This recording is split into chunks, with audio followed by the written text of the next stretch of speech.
Amen. Sige po. So, Sunday school na natin. Sige, ano kayo sa Sunday school po.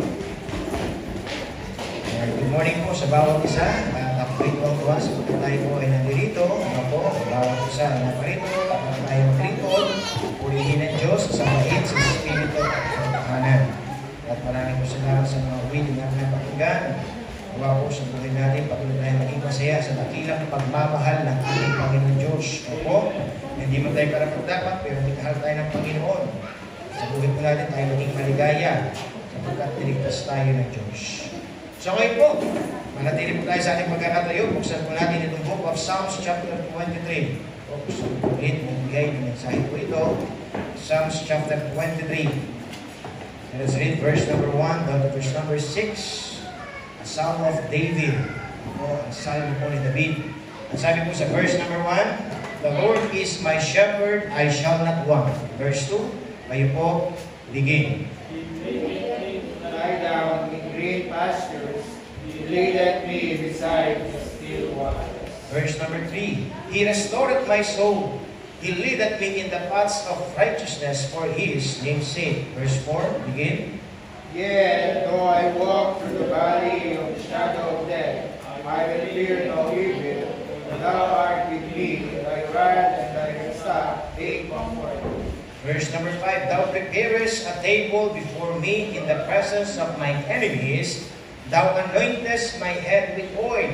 My cup runneth over. Verse number 6, let's read all together, begin. Surely goodness and mercy shall follow me all the days of my life, and I will dwell in the house of the Lord forever. Lahat ay po, let's pray naman namin, Diyos, ng pagpalagakila sa lahat. Kami po, O Diyos, ay patuloy na nagpupuri po nagpapasalamat sa mga will na pinawin o will na napakalagan. Nawa, O Diyos, patuloy naman po namin ang inyong pong kagilalas na biyaya. Bagaman di man po kami karapat-dapat, pero hindi po kami minahal. Hindi po kami binigyan ng pagkakataon na magkaroon ng panibagong buhay. At sa umaga po nito, kami po nandito para kayo aming paglingkuran. Kaya dalangin po namin, O Diyos, patuloy niyo po kami pangunahan, bigyan ng pagdungan ng bawat isa sa atong banal na Espiritu, kayo po pumilo sa aming pagkalagitaan, na bawat po nabasa po namin, hindi po dito sa book of Psalms chapter 23. Nawa, O Diyos, ito po'y tumimo, maging hamon po sa aming mga buhay, mas patuloy po kami namin kayong paglingkuran, at bless nyo rin po, O Diyos, yung mga bata, mga Sunday schooler, at sa kanilang murang edad, ay patuloy maging masaya po sila sa inyo, O Diyos, kagaya po ng kanilang kinanta, happiness is the Lord, sapagkat kayo, O Diyos, ang kasiyahan. At nawa, patuloy sila po, O Diyos, ay makapaglingkod po. Kami pong lahat ay sama-sama, purihin ka at sambahin sa inyong pangalan. Kung aming dalangin, sa pangalan ni Jesus, Amen. Amen. Please be seated now. So once again, good morning. At tayo nagpapasalamat sa Diyos at tayo po muli nagkakita-kita, nagkasama-sama. Po, kagaya kahapon po, no, nagkaroon po ng Ladies Fellowship doon po sa lugar po ng Mayang, sa lugar po ni Nanay Auntie Divina. Ano po, sa pre-post natin kahapon, at lugar kita glory, naging ayos, naging matagumpay. Ano po yung fellowship, meron tayo doon coffee fellowship. Kwentuhan, tapos nag-practice ng song. Ano po, kaya sa ibang mga nanay, sana Sunday ay maka-join po kayo. Para maiwanan muna ang labahan, ang stress sa bahay, di ba? At magpo-comfort muna. Ano po, papanalaginan. Ano po, at sa next Saturday, doon po tayo. No? Doon po kayo, sa bahay po, nila Nanay Jackie. Ano po, sa lugar po ng Barangay San Jose. Ano po, doon po ang schedule. So maraming salamat po. So pupunta na po tayo dito sa mensahe po ng salita ng Diyos. Sa buhay po natin mga kapatid, alam niyo po ba si King David? Si King David po mga kapatid, isa siyang lingkod ng Diyos na ginamit ng Diyos. Simula pa lang ng kanyang pagkabata, no po, meron na siyang paniniwala sa Diyos, meron na siyang takot sa Panginoon, at nandoon ang kanyang pagtitiwala sa Diyos. Kaya nga si King David, ginamit po siya mga kapatid, yung nga po para puksain si Goliath, no po, na si Goliath mga kapatid, nandoon siya'y nagmamayabang, no po, inirakan, no po, yung mga tauhan ng Panginoon, at pati ang Panginoon mga kapatid, pinagloloko niya. Kaya nga sabi ni King David mga kapatid, no po, nung siya ay nandoon, nagdadala ng pagkain para sa kanya mga kapatid, na sinabi niya, ba't natatakot kayo? Yan, yung Diyos niya ay patay. Ang Diyos natin ay buhay. Ayan ang ginawa ni King David mga kapatid, siya po ang lumaban. From there, ginamit siya ng Diyos, naging kanyang si King David, sapagkat napatunayan King David sa kanyang buhay, na ang Diyos ay buhay. Na ang Diyos mga kapatid ay makapangyarihan. Na bagamat bata lang siya, pero binigyan siya ng kalakasan ng Diyos. natalo niya yung Goliath. No po, natalo niya yung mga kalaban. At naging tanyag siya, mga kapatid, naging hari. So yung mga sabi natin, kaya nga tawag sa kanya, King David. At alam niyo ba mga kapatid, sa buong Bible, yung Psalms, ito po yung pinakamaraming chapter. Meron po siyang 150 chapter. No po, bakit mga kapatid? Kasi si David lagi niyang pinupurihan ang Diyos. Alam mo yung word na Psalm? Awit po tawag yan eh. Tagalog, salmo. Mga awit, mga kanta. So, pansinin po natin mga kapatid, na po, ito pong Psalms chapter 23, na sabi ni King David, hari siya. Mga kapatid, sabi sa verse number 1, "The Lord is my shepherd, I shall not want." Si King David, mga kapatid, i-acknowledge niya ang Panginoon sa kanyang buhay. Na sinabi ni King David, "The Lord is my shepherd." Alam niyo po ba yung shepherd? Yung shepherd, siya po yung nangunguna. Siya yung nagpapastol. No po? Kaya nga mga kapatid, sabi ni King David, bagamat ako'y hari, bagamat ako'y may posisyon, pero meron pa rin nangunguna sa akin. Sabi ni King David, "The Lord is my shepherd." Ang Panginoon, siya yung aking pastol. Ang Panginoon, siya yung aking leader. Ang Panginoon, sabi ni King David, mga kapatid, siya yung pinakamahalaga sa buhay ko. Kaya ano sabi mo sa susunod na praise, mga kapatid? I shall not want. Isn't it? Ang sabi diyan, "The Lord is my shepherd." Verse 1 it says, "The Lord is my shepherd, I shall not want." Ang Diyos, siya yung aking pastol. Ang Diyos, siya yung aking leader. Ang Diyos, siya yung aking gabay. Wala na akong gugustuhan pang iba. Mga kapatid, bakit kaya in-emphasize ni David that I shall not want? Wala na akong iingin pa. Wala na akong nanaisip pa. Bakit? Kasi nga ang Panginoon, siya yung aking pastol. Alam niyo po ba mga kapatid, karami ng mga tao, iba't iba ang kanyang gusto. At minsan, ang kagustuhan ng tao, malayo sa kagustuhan ng Diyos. Kaya nga sabi po dito mga kapatid, tingnan natin na po ang buhay ni King David. Bakit ba niya nasabi itong, "The Lord is my shepherd, I shall not want"? Why? Because King David knows God. Alam ni King David na yung Diyos niya ay totoo. Amen? Ang tanong sa umaga po ito, kayo po ba, alam niyo ba na ang Diyos niya ay totoo? Ang Diyos natin hindi lang kathang-isip lang. Hindi lang kwentong barbero. Na po, hindi lang sabihin natin na ginawa lang ng tao. Hindi mga kapatid, sapagkat ang Diyos natin, nakikita natin mga kapatid, na ang Diyos natin ay buhay. Bakit? Kasi dakila ang pagmamahal ng Diyos, di ba? Napakaganda ng ginawat ng mga nanay. Dakilang pagmamahal ng Diyos. Na po, Tagalog po yun, naibilip na hinawaan nyo na, naiintindihan nyo. Di ba? Nasabi doon sa kanta, mga kapatid, di ba tayo karapat-dapat, pero minahal tayo ng Diyos. Dinampot tayo ng Panginoon, binigyan ng pagkakataon, no po, na magbago, binigyan ng pagkakataon, magkaroon ng panibagong simulain. Kaya nga dapat doon mga kapatid, sabi niya, in-emphasize doon, napakadakila ng pagmamahal ng Diyos. No po, kaya si King David, bakit niya nasabing mahal niya ang Diyos? Bakit niya nasabing ang Diyos, siya yung kanyang pastol, siya yung kanyang naglilid? Mga kapatid, sapagkat nga naunawaan niya, wala siya kung wala ang Diyos. Kaya ano pang gugustuhin ko? Kung ang Diyos ay nasa akin, na po, nasabi ng Panginoon, hindi na tayo mangangailangan pa. Kasi bakit? Bibigyan tayo ng tinatawag na satisfaction ng Diyos. Bibigyan tayo ng Panginoon great contentment.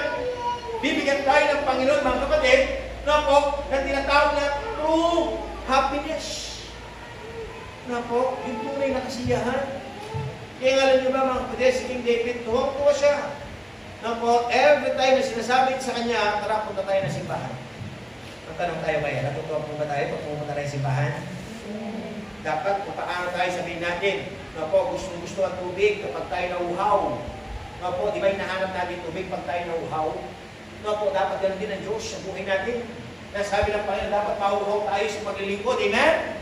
Nang sa ganun, hahanapin natin ang pagsamba. Hahanapin natin ang pag-awit, hahanapin natin mga kapatid, yung paglapit pananalangin para sa Diyos.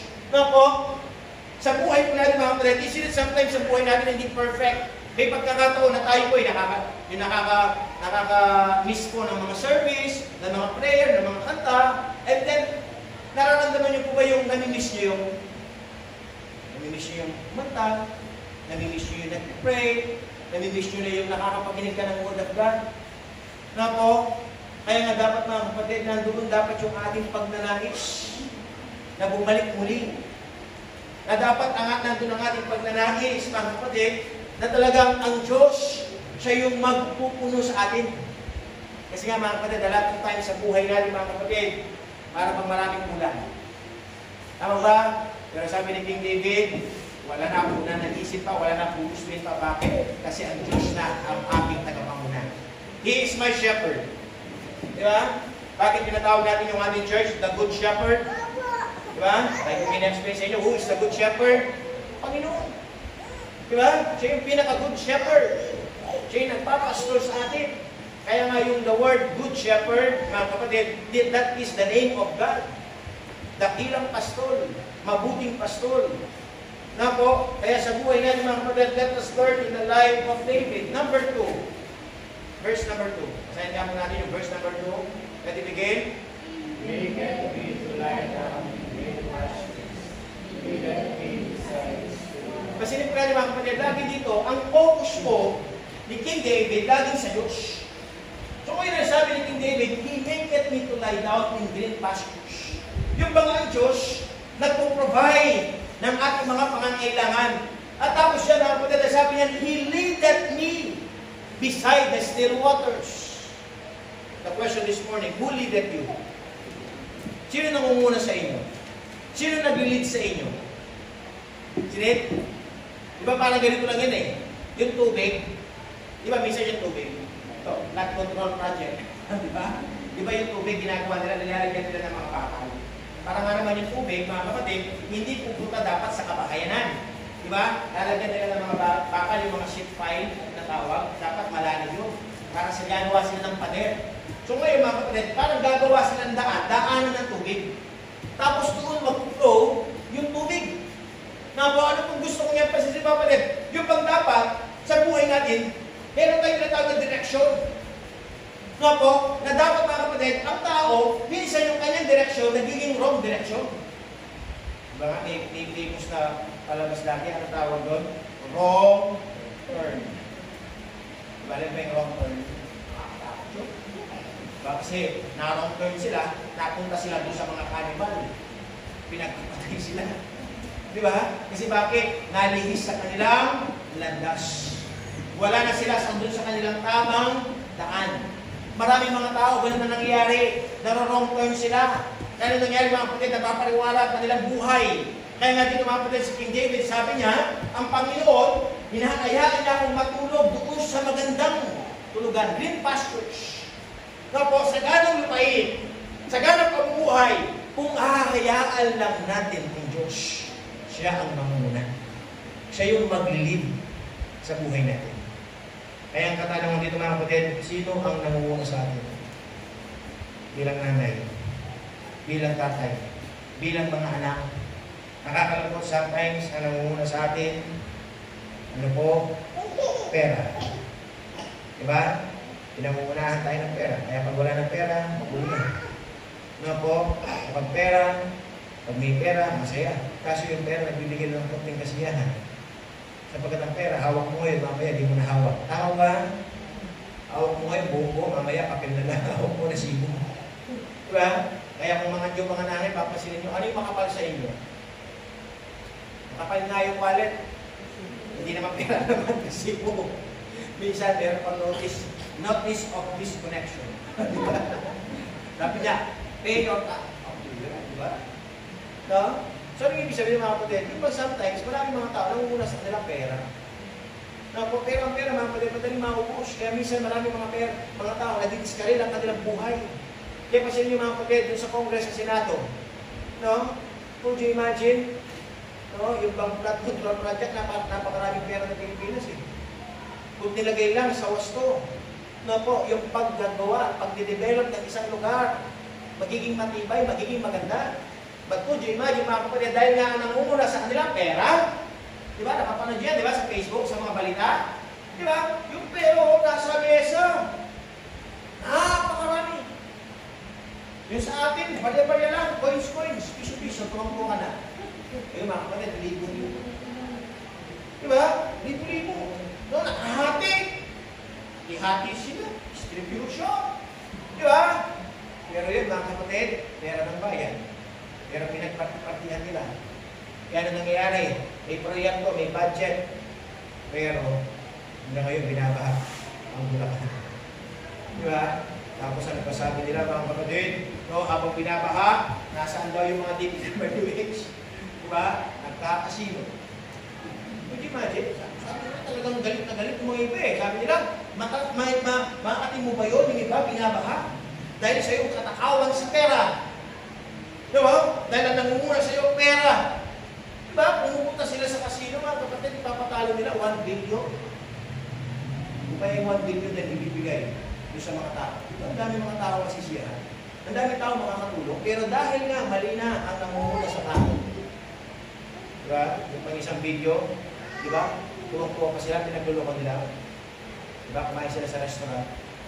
Tapos yung bill nila, 100,000. Diba? 100,000 plus. Tapos pinagluloko na, ay, wala akong cash eh. Tapos ano nilabas? Nilabas yung maraming pera. Diba? Saan kaya pera galing yun? Diba? Pera kinupit. Pera kinurap. Ano ibig sabihin naman?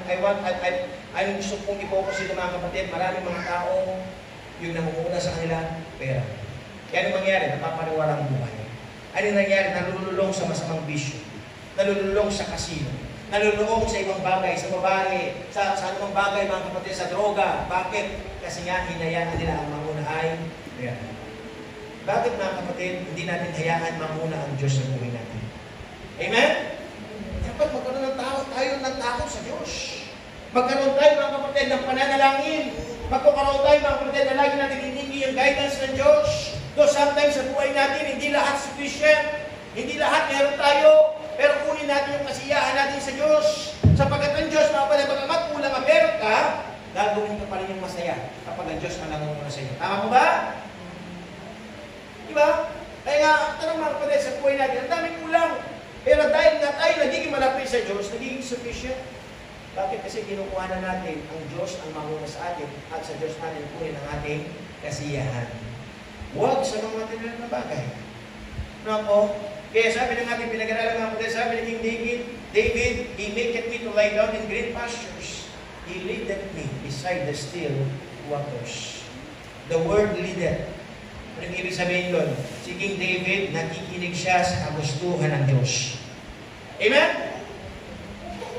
I repeat, si King David, nakikinig siya sa kagustuhan ng Diyos. Ano ibig sabihin? Si King David, nakikinig siya ng Word of God. Nagbabasa siya ng Word of God. Na po, inaayaan na ang Diyos ang pumilos sa kanyang buhay. Kaya ano nang gagawa niya mga kapatid? Right direction, right mind, right doing. Bakit? Kasi nga, patuloy siyang nakikinig. Kaya dapat tayo mga kapatid, bilang mga mananampalataya, patuloy lang tayong makinig ng salita ng Diyos. Always come to church. Bakit? Kapag pumunta tayo sa simbahan, tayo mo'y natututo sa salita ng Diyos. Amen? Hindi sa lahat ng bagay.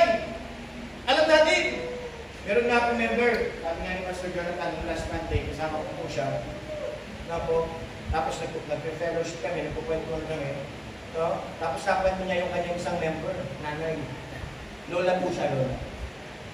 Nasimulat sa pool, nandoon siya, mga kapatid, sa kanyang pananampalataya, na sinasabi niya dati na totoo, pero siya po yung nagpapasalamat sapagkat naabutan siya ng salita ng Diyos. Ano sabi niya mga kapatid, nung una, nasabi niya sa kanyang mga anak, dito na tayo mamamatay sa reliyon na ito. Diba? Pero nung nalaman niya mga kapatid, yung salita ng Diyos na totoo, nakapakinig siya ng Word of God, bukas sa bibig niya, sa kanyang mga anak na, dito ko pala mas naunawaan yung Word of God. Dito ko pala mas naunawaan yung nais ng Diyos sa buhay ko. At tagal ko naman nagsisimba dati, pero hindi ko malabo. No, kasi bakit? Kasi nga hindi napapangaral ang totoong salita ng Diyos. Pero nung siya'y nakapakinig, sabi niya, dito pala yung tama. Pag dito ako naliwanagan, dito ako natuto. Kaya sabi niya, ngayon, dito na ako mas mamamatay. No? Dito na ako maglilingkod. Bakit kaya niya sabihin natin, nalagay sa kanyang puso kay Ispa na dati, meron siyang dating paniniwala, pero napatunayan niya na mali, napatunayan niya na malayo pala. Mga kapatid, sa bakit? Kasi niya, hinayaan niya ang Diyos ang manguna sa kanyang buhay. Na po, kaya nga sabi ng Diyos, hayaan mo lang ang Panginoon ang pumasok sa iyong puso, sa iyong isipan, sa pamamagitan ng pakikinig ng salita ng Diyos. King David, naging successful siya. Why? Inayaan niya Diyos. King David, siya yung shepherd ng Diyos. Shepherd siya ng Diyos. Ang Diyos ang shepherd niya sa kanyang buhay at inahayaan niya Diyos. Number 3. What's number 3? Amen? Nandiyan pa po ba kayo sa amen? Amen. What's number 3? He restored my soul. He leaded me in the paths of righteousness for His name's sake. The word is restored. Tignan niyo po. He restored my soul. Ano ibig sabihin? Ang Diyos, sabi ni King David, bagamat siya napapagod, kasi tapo siya, sabihin natin may hangganan yung kanyang kalakasan, yung kanyang kakainan, pero ang Diyos, siya yung nagre-restore sa kanyang buhay. Siya yung nagre-restore, mga kapatid, nagbibigay ng panibagong lakas, panibagong kasiyahan. At ano pa mga kapatid, sa buhay niya talagang inahayaan siya, nililid siya ng Panginoon para maging matuwid. Ano pong gusto kong i-apply dito mga kapatid? Na sa buhay natin, lagi natin hingin sa Panginoon, Lord, palakasin niyo po ako. Pastor, bakit natin kailangan ng lakas? Kasi nga, a lot of times tayo mahina. Tama ba? Alam niyo po ba, sabi ng Bible, tayo lamang po isang mahinang sisidlan. Na marupok, na ang tawag sa atin, fragile. Alam niyo ba yung word na fragile? Minsan nakikita natin doon sa mga box. Pag may nakasulat, kailangan buhatin mo ng pag-iingat. Kasi bakit? Pwedeng mabasag, pwedeng masira. Alam niyo po ba ang kalagayan ng tao? Ganon. Marupok lang tayo. Hindi tayo malakas. Hindi tayo matibay, matatag. Kaya kasi ninyo mga kapatid sa buhay natin, kunting problema lang, kunting pagsubok lang, ano naiisip ng tao? Para bang gusto niya ng sumuko? Para bang gusto niyang mag-ibak? So ngayon, sabi ni King David mga kapatid, ang Diyos siya yung nagre-restore sa akin. Kaya siya nakakapagpatuloy sa buhay, pagamat maraming mga pagsubok, sapagkat nga ng Diyos, nire-restore siya. At alam niyo po ba, paano tayo nire-restore ng Diyos? Binigyan tayo ng panibagong buhay, kaligtasan. Diba? Na ngayon na tayo nagalangit na, sabi niya, not for our name, but His name's sake. Dahil sa pangalan ng Diyos, tayo po ay lumalakas. Amen? Kaya nga, pasinin niyo nga po din. Pasinin niyo po yung salita ng Diyos, for His name's sake. Diba? Lalakas ka, tatatag ka, makukuha na mo maging matuwid, hindi dahil sa iyong sarili, dahil sa pangalan ng Diyos. Diba? Not for your own glory. Hindi dahil sa iyong tagumpay. Hindi dahil sa iyong kataasan o kabanalan. Kung hindi, sabi dito mga kapatid, maunawaan natin, dahil lahat sa Diyos. Dahil sa pangalan ng Diyos. Kaya alam niyo ba mga kapatid, si King David, sa pag-quote niya po dito sa kanta po dito, mga kapatid, lagi niya tinuturo ang Diyos. Anong ibig sabihin? Dahil sa Diyos. Now po, number 4. What's number 4? This is number 4, verse 4. Kasi niyo po mga kapatid, though I walk through the valley of shadow of death. Ito. Sabi ni King David, bagamat ako'y lumakad, doon sa daan, ng anil ng kamatayan. Anong in-emphasize yung mga kapatid? Kabigatan, kahirapan. Nasabi niya mga kapatid, hindi dapat ako matakot. I will fear no evil. For what? Mga kapatid, why? Bakit dapat hindi matakot si King David? Alam niyo ba si King David, maraming kumakalaban sa kanya sapagkat tumatayo siya sa Diyos. Pero sabi ni King David, bagamat dumaan man ako ng pagsubok, dumaan man ako ng kahirapan, hindi pa rin ako susuko. Why? Sabi niya mga kapatid, for thou art with me. Dahil ang Diyos nasa akin. Thy rod and thy staff, they comfort me. Ito ang kanyang salita.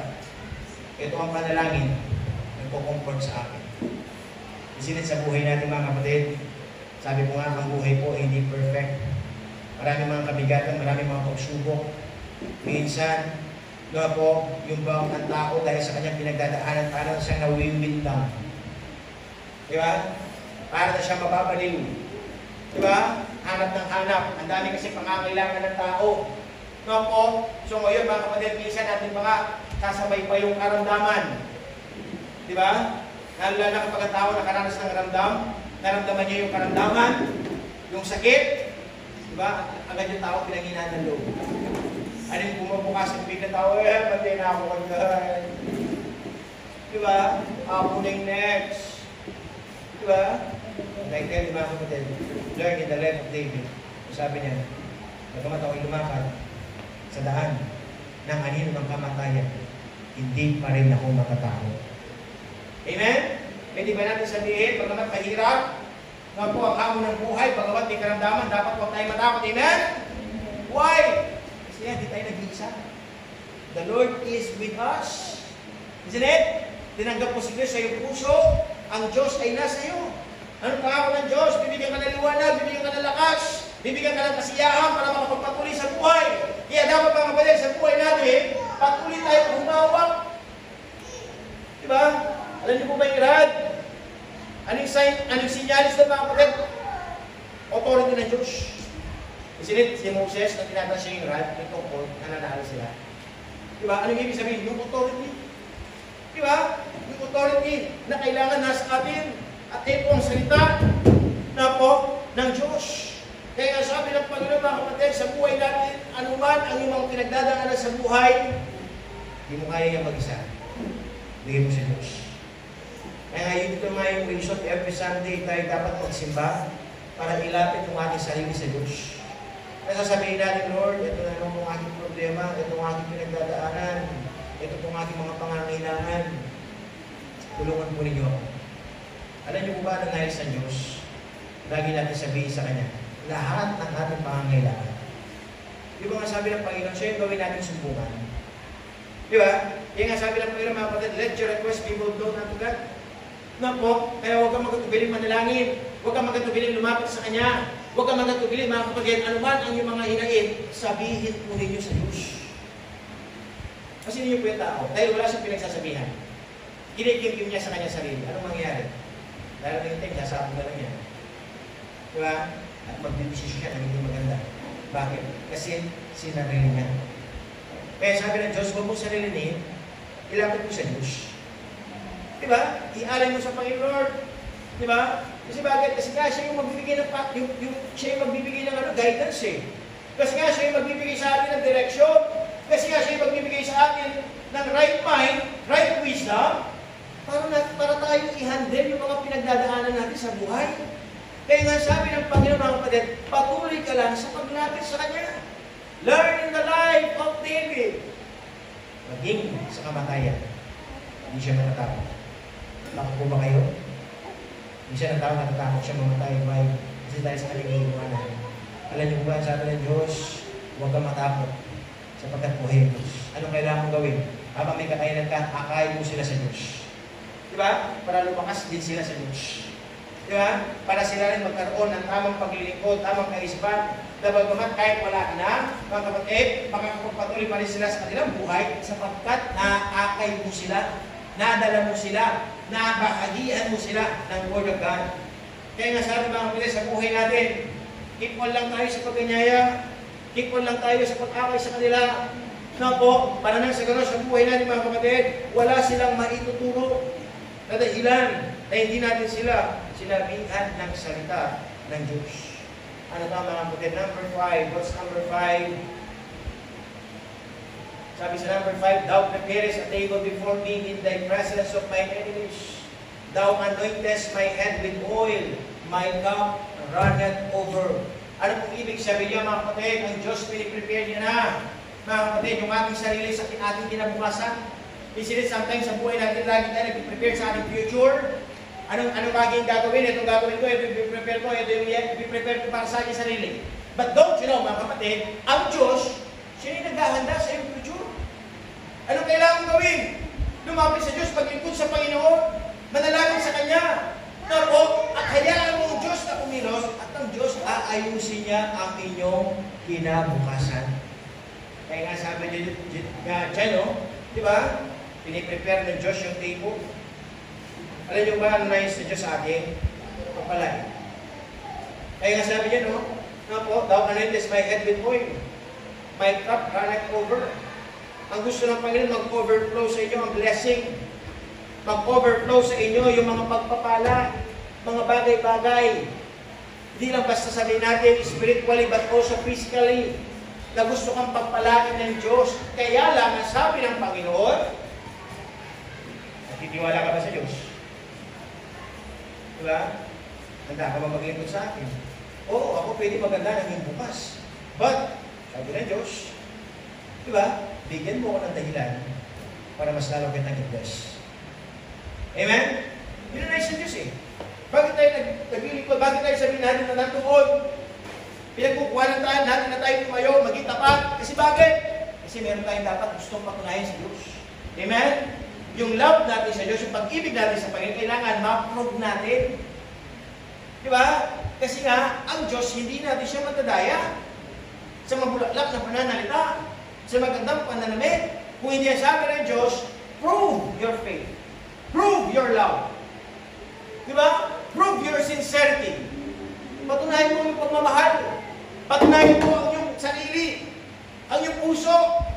Kung meron ba natin na tawag ng katotohanan sa iyong maggawa. Sapagkat ang sabi ng Diyos, kapag napatunayan mo, mga kapatid, ang iyong sarili sa Diyos, talagang i-bless ka ng Panginoon. In-anoint tayo ng Diyos, sabi diyan. Na po, alam ba yung word na anoint? Nilagisan. Diba? Alam niyo ba si King David? Bago siya naging hari, in-anoint muna siya eh. Nilagisan ng Diyos. Na po, gumamit ng propeta. Na po, si Prophet Nathan. No? So, ano nangyari doon mga kapatid?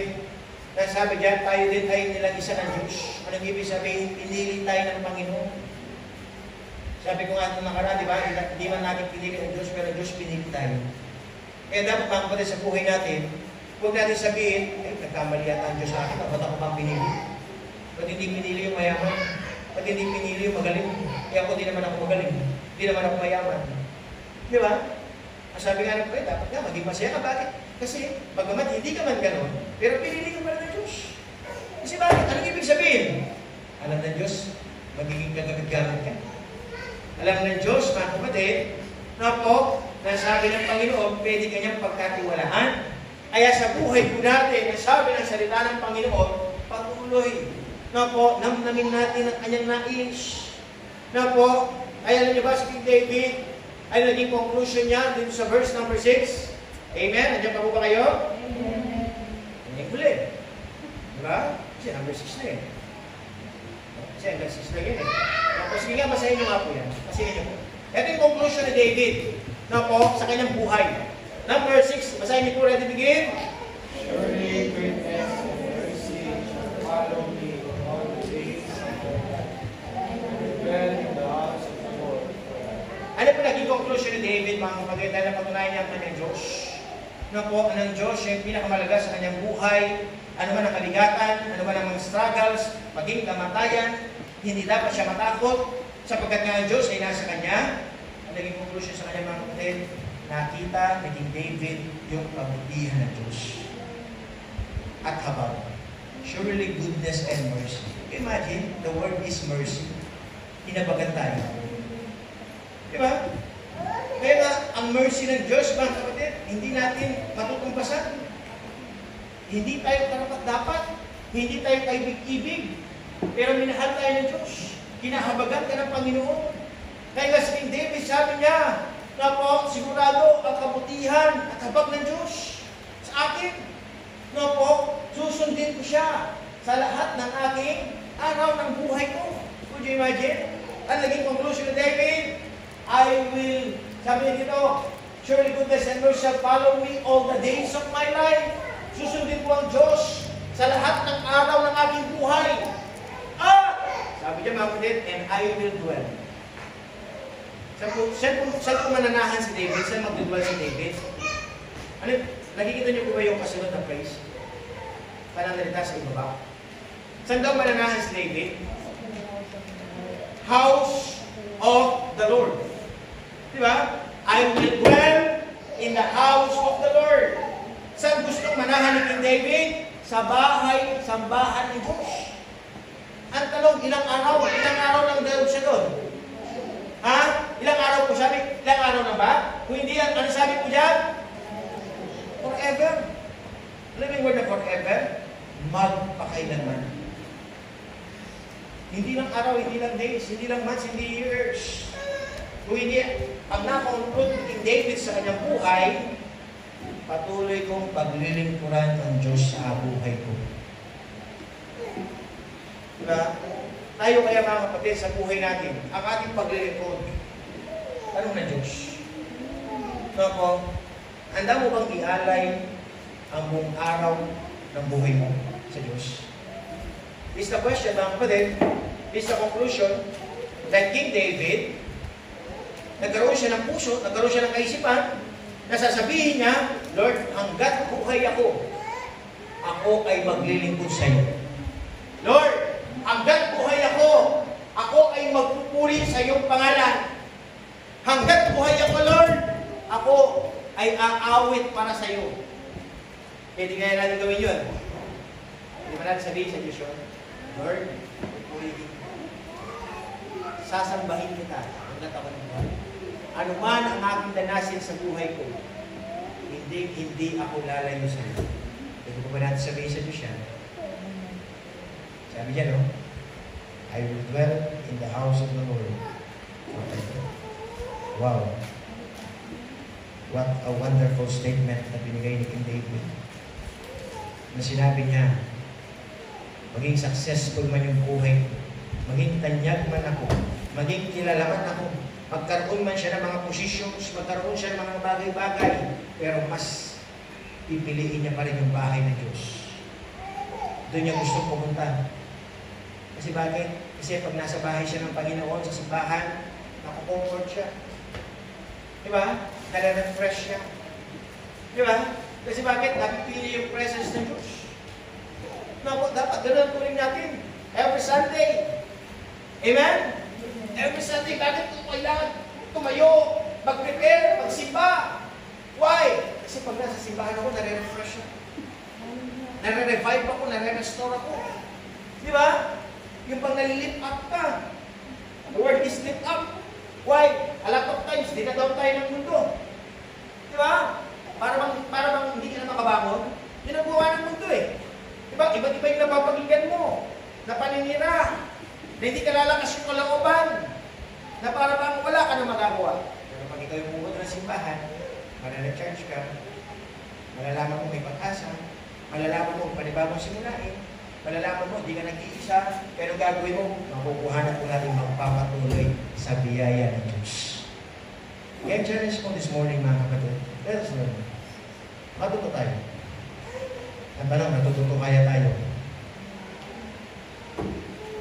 Natututo po ba tayo? O hanggang ngayon, wala tayong alam. Sabi natin, hindi ko po alam, pasensya na po. Sabi ng Diyos, napapakinggan mo lang. Nag-ibig sabihin na yung pagpunta sa simbahan, walang katotohanan. Di ba? Pagpapakita ako lang, pagpapacheck lang ang attendance, dapat hindi. Dapat nag-grow tayo spiritually. Di ba? Dapat nandun tayo, tumatatag tayo. Ito nga yung role ng church eh. Para ikaw ay lumakas, tumatag sa salita ng Diyos. Hindi ka tatatag sa material na bagay. Tatatag ka sa spiritual. Alam niyo po ba, yung pinaka-dapat, kailangan natin, yung kaisipan natin, dapat malakas. Amen? Di ba nakikita maraming mga tao, malakas nga sila sa labas? Meron nga sila ng mga bagay-bagay, pero dahil ba, yung kanilang kaisipan mahina, yung spiritual nila mahina, agad nagigiba. Di ba? Kaya sa buhay natin, dapat palakasin natin yung ating kaisipan. Nakakapaginig tayo ng salita ng Diyos. No po, nakikita natin ang pagkilos ng Panginoon. At nakikita natin ang Diyos ay buhay. Amen? Amen. Buhay po ang Diyos. Hindi po siya natutulog. Gising siya. Na po, tayo kailangan natin magpahinga, matulog. Kasi bakit tao lang tayo? Pero ang Diyos, hindi na kailangan matulog. Diba? Kaya nga tayo binabantayan, 24 oras. Nandun ang pag-iingat ng Diyos. Na po, kaya nawa mga kapatid sa buhay natin, tumpasan natin pag-iingat ng Diyos ng paglilingkod. Kaya sana po, ang prayer ko po sa bawat isa. Sana, naisin natin sa lahat ng ating buhay, araw sa ating buhay, mahalin natin ang Diyos. Sa lahat ng ating buhay, naisin natin na mamalagi tayo sa bahay ng Diyos, magpapakailan natin. Sana po, patuloy tayo magsama-sama sa simbahan na ito, na purihin, walatihin ang Panginoon. Patuloy tayo magkapit-bisig, maghawakan. No po, para tayo lumakas, tumatag. Kasi kung sarili ka lang, na mag-isa nakatayo, mabubuwal ka. Pero pag meron kang kasama, lalakas ang loob mo. Unang-una, ang magiging sentro natin, ang Diyos. Siya magiging pundasyon natin. Amen? Sarap po. Patuloy lang tayo. Tayo lang amin tumayo. Yesus ang Diyos.